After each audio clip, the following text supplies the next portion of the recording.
प्रोनेसिस investor academy के इस brand new video में आप सभी का बहुत बहुत स्वागत है। क्वांट म्यूचुअल फंड से रिलेटेड काफ़ी सारे क्वेरीज आ रहे हैं आप लोग के, अंडर परफॉर्मेंस आ रहा है।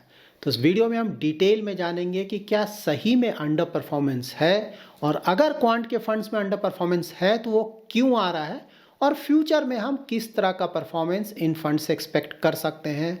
और सबसे ज़्यादा इंपॉर्टेंट बात, इनके फ्रंट रनिंग केस के रिलेटेड टू एक अपडेट देने जा रहा हूं जो कि आपको जरूर जानना चाहिए। वीडियो बहुत इंफॉर्मेटिव है, पूरा वॉच करें, पसंद आए तो लाइक एंड शेयर करें। पहली बार हमारे यूट्यूब चैनल पे आए हैं तो चैनल को जरूर सब्सक्राइब करें।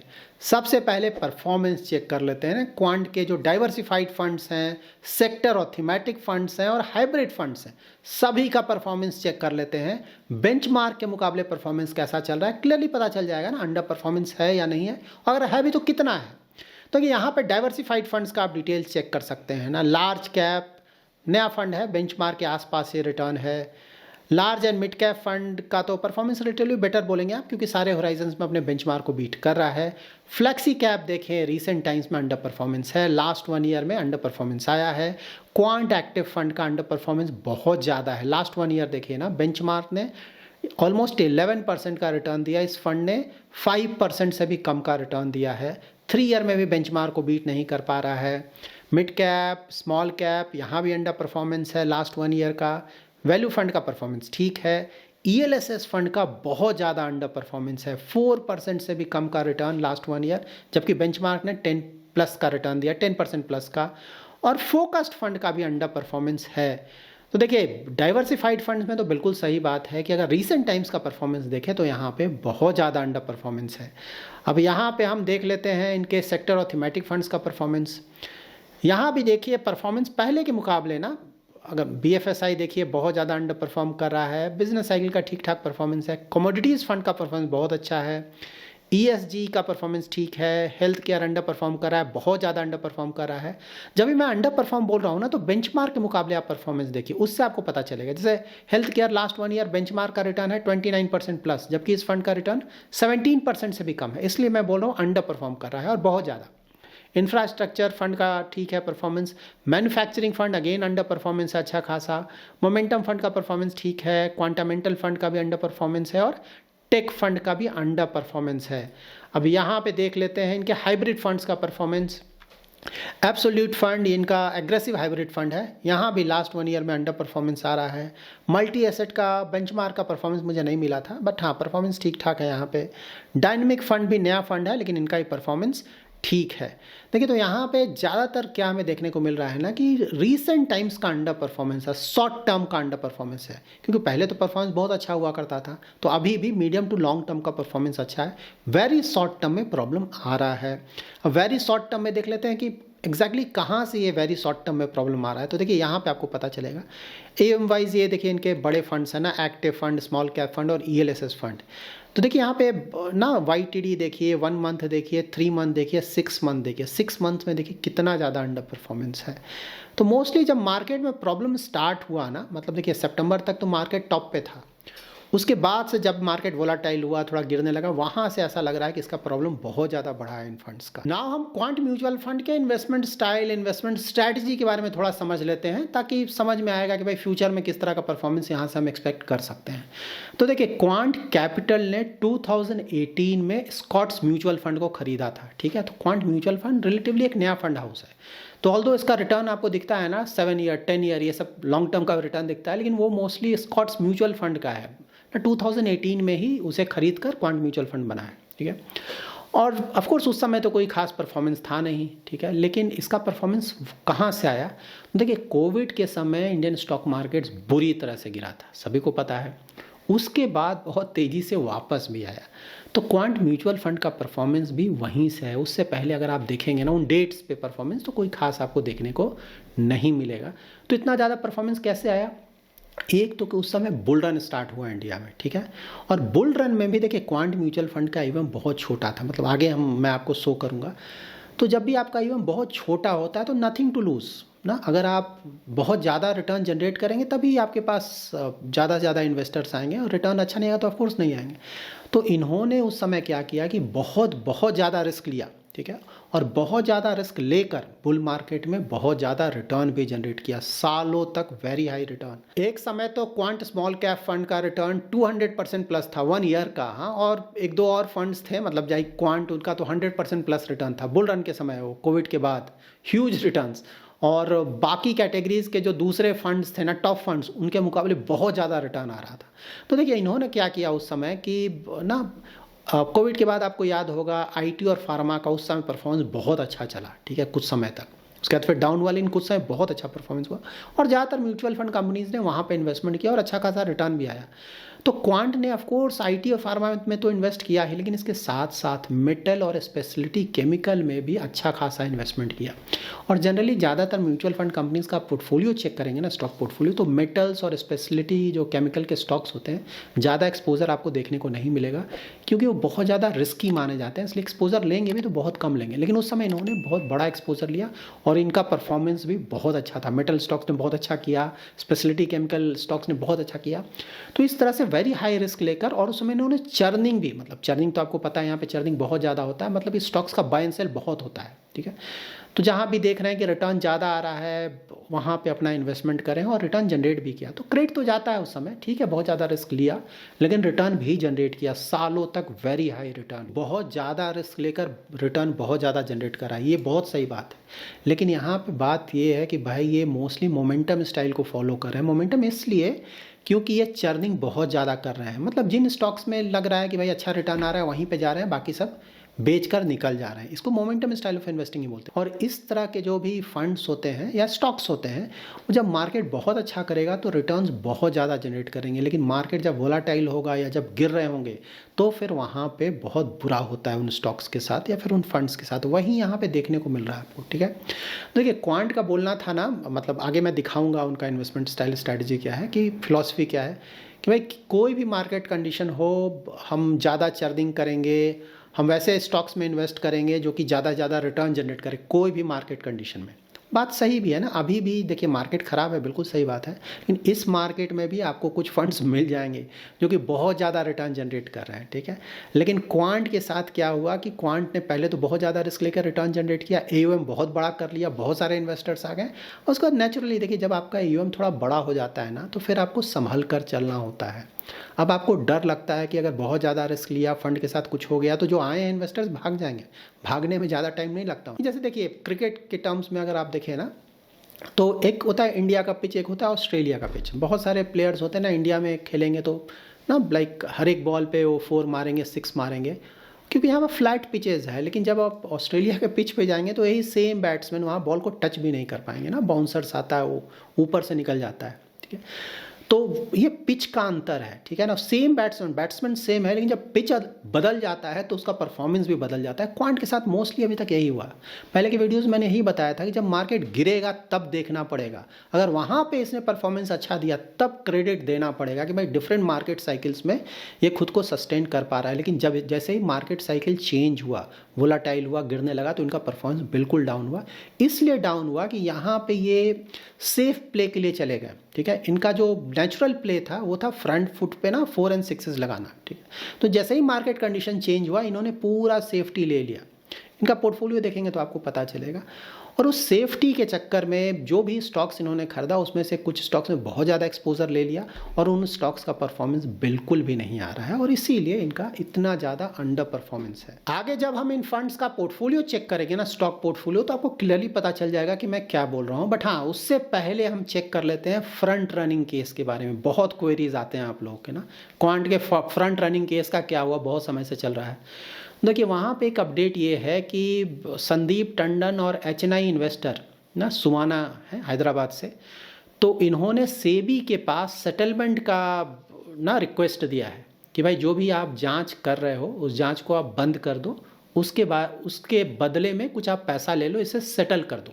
लीगल प्रोसेस है, वर्ल्ड वाइड ये प्रोसेस चलता है, ठीक है। मीडिया रिपोर्ट्स के अनुसार सेबी ने जो भी जांच किया है अभी तक, उसमें ये पता चला है कि जो सुमाना है चेन्नई इन्वेस्टर, वो फ्रंट रनिंग करती थी। इसका मतलब ये हुआ कि क्वांट म्यूचुअल फंड जिन भी स्टॉक्स में अपना इन्वेस्टमेंट करता था उसके बारे में पहले ही सुमाना को पता था, वो पहले से ही वहाँ पे अपना इन्वेस्टमेंट करती थी। आपको पता है फ्रंट रनिंग तो ऐसा ही होता है, मतलब पहले से इन्फॉर्मेशन हो कि भाई तुम क्या करने जा रहे हो, उससे पहले ही मैं एक्शन ले लूँगा और उसके बाद मैं प्रॉफिट उससे बनाऊँगा।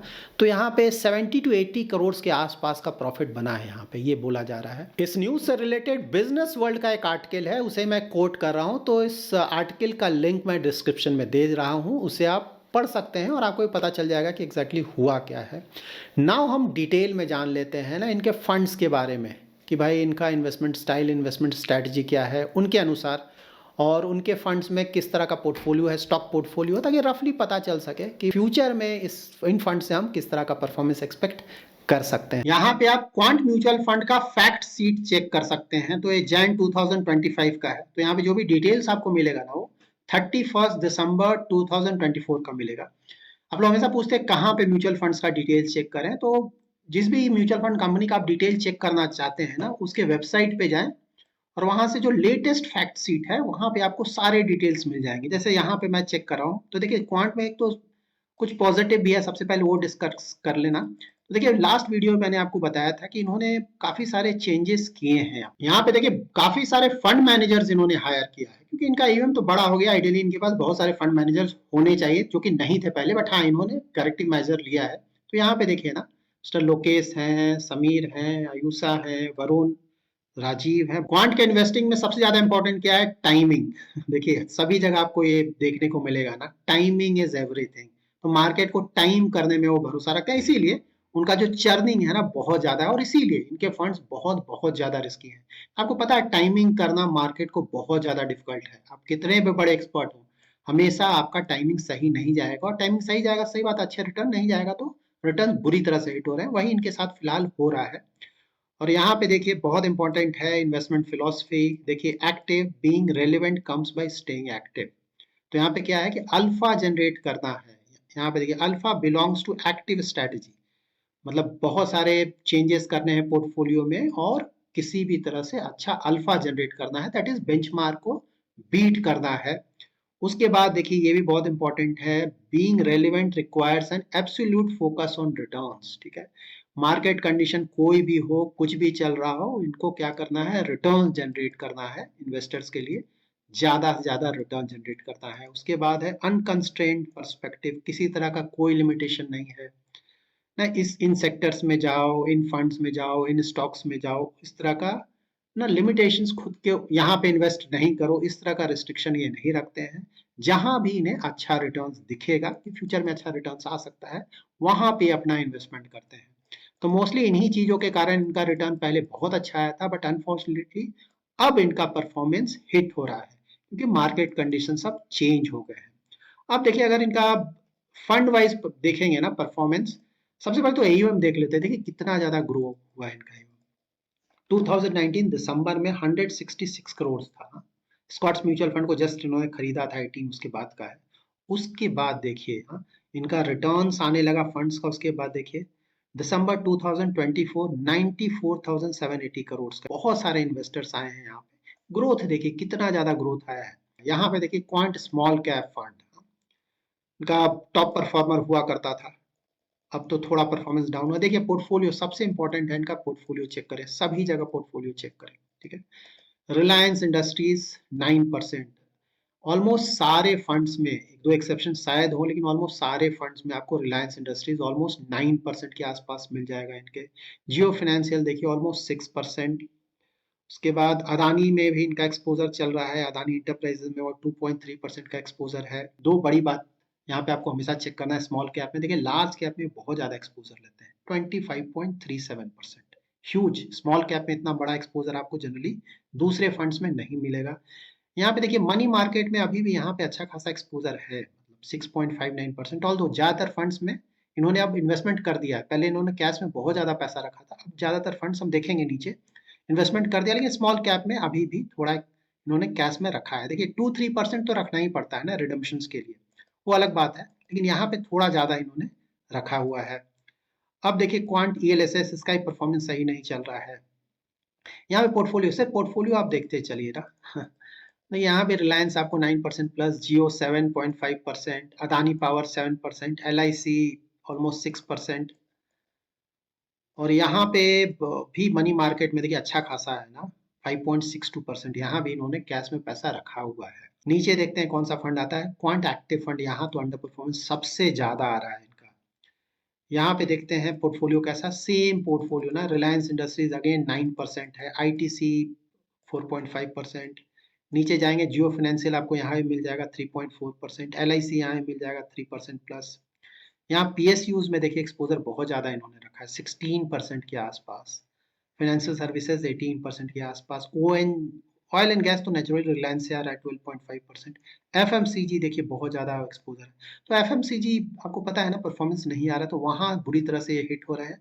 और दूसरा ऑयल एंड गैस में रिलायंस के कारण भी इनका पोर्टफोलियो बुरी तरह से हिट हो रहा है। और PSUs में भी जहाँ जहाँ इन्होंने ज़्यादा एक्सपोजर लिया है, नेचुरली PSUs का परफॉर्मेंस तो हिट हो रहा है ना, तो वहाँ भी इनका परफॉर्मेंस हिट हो रहा है। यहाँ पे देखिए इन्होंने इन्वेस्टमेंट किया हो, यहाँ पे कैश ज्यादा नहीं देखने को मिला ना, 2.28%। यहाँ क्वांट मिड कैप का पोर्टफोलियो देख लीजिए, यहाँ भी आपको रिलायंस इंडस्ट्रीज 9% के आसपास, IRB इंफ्रा 8% के आसपास। यहाँ देखिए PSUs 22.6%, बहुत ज्यादा exposure. Health care 13%, metal 11%, FMCG 11%, oil and gas of course 10.3%।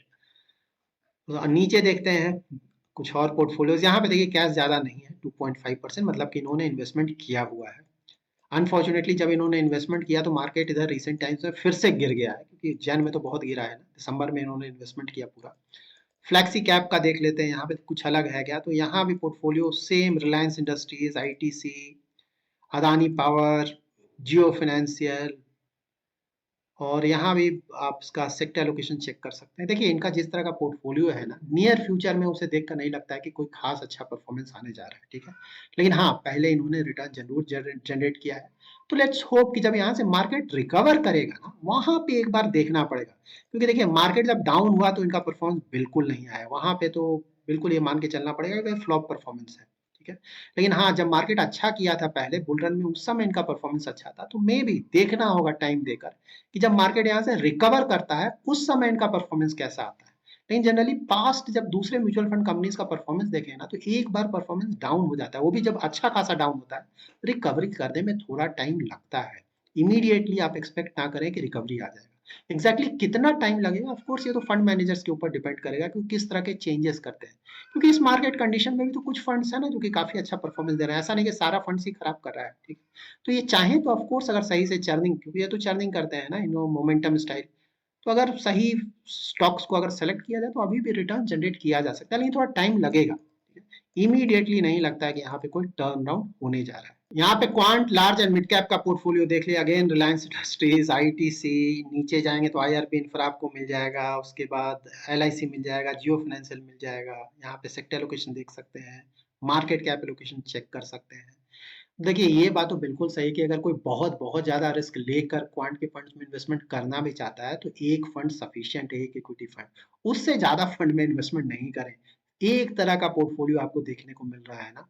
बहुत सारे इन्वेस्टर्स ऐसे होते हैं, कोई फंड अच्छा कर रहा हो तो पूरा इन्वेस्टमेंट वहीं कर देते हैं, ऐसा कभी नहीं करें। सिर्फ क्वांट के बारे में नहीं बोल रहा हूँ, किसी भी म्यूचुअल फंड कंपनी में एक लिमिटेड एक्सपोजर ही लें, डाइवर्सिफाई करके रखें, क्योंकि कब किस फंड का परफॉर्मेंस अच्छा होते होते अचानक डाउन हो जाएगा, आपको पता भी नहीं चलेगा। इसलिए डाइवर्सिफाई करके रखें, ताकि अगर अंडर परफॉर्मेंस आए भी तो आपका पूरा पोर्टफोलियो उसके कारण बुरी तरह से हिट नहीं हो। यहाँ पे देखिए इंफ्रास्ट्रक्चर फंड, आपको सेम स्टॉक्स यहाँ भी मिलेगा, ऑल्दो ये इंफ्रास्ट्रक्चर फंड है। यहाँ भी देखिए रिलायंस आपको मिल जाएगा, नीचे LIC मिल जाएगा। So that's it in this video. अगर आपको ये वीडियो पसंद आया है तो जरूर लाइक एंड शेयर करें। अभी तक अगर आपने हमारा यूट्यूब चैनल सब्सक्राइब नहीं किया तो जरूर सब्सक्राइब करें। Thanks lot for watching.